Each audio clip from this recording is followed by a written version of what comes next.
Jurnalis disebut londo ireng, jurnalis disebut tidak punya otak, jurnalis disebut kawanan sirkus. Saya ingin mengatakan sesuatu tentang 3 label itu.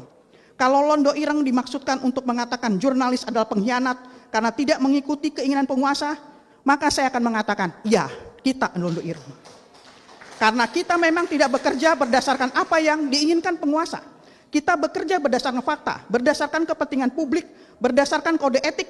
Kita bekerja berdasarkan hak masyarakat untuk memperoleh informasi. Kalau pertanyaan kritis disebut pengkhianatan, maka mungkin persoalannya bukan pada jurnalis yang bertanya. Kalau kami disebut tidak punya otak, saya juga ingin mengatakan, mungkin kami tidak punya otak. Karena setelah tekanan, ancaman, kekerasan, dan ketidakpastian ekonomi, kami tetap memilih jadi jurnalis. Masih membuka laptop, masih memeriksa dokumen, masih menulis ketika menulis itu tidak selalu aman. Kalau memilih profesi ini dianggap keadaan tidak punya otak, biarlah kami tidak punya otak. Tapi kami punya nurani, kami punya integritas, dan yang paling penting kita punya keberanian. Lalu, kalau kita disebut kawanan sirkus, oke, tidak masalah. Kami memang berkumpul. Kami berkumpul ketika seorang jurnalis diserang. Kami berkumpul ketika media diintimidasi. Kami berkumpul ketika seorang jurnalis menghadapi kriminalisasi. Kami berkumpul karena kami tahu bahwa seorang jurnalis tidak boleh menghadapi kekerasan seorang diri. Kalau solidaritas dianggap sebagai kawanan, maka ya, kami ini kawanan. Kawanan yang berdiri ketika salah satu anggotanya jatuh. Kawanan yang tidak akan pernah meninggalkan siapapun sendirian menghadapi kekuasaan.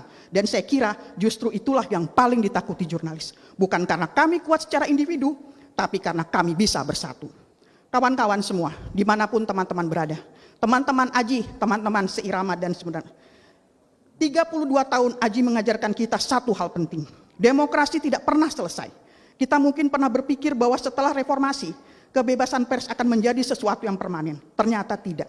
Karena itu kita tidak boleh menganggap kebebasan sebagai sesuatu yang sudah selesai diperjuangkan. Demokrasi harus tetap diperjuangkan. Saya tahu banyak di antara kita yang lelah. Saya tahu ada jurnalis yang mulai bertanya apakah profesi ini masih punya masa depan. Saya juga tahu ada yang frustasi melihat kekerasan berulang.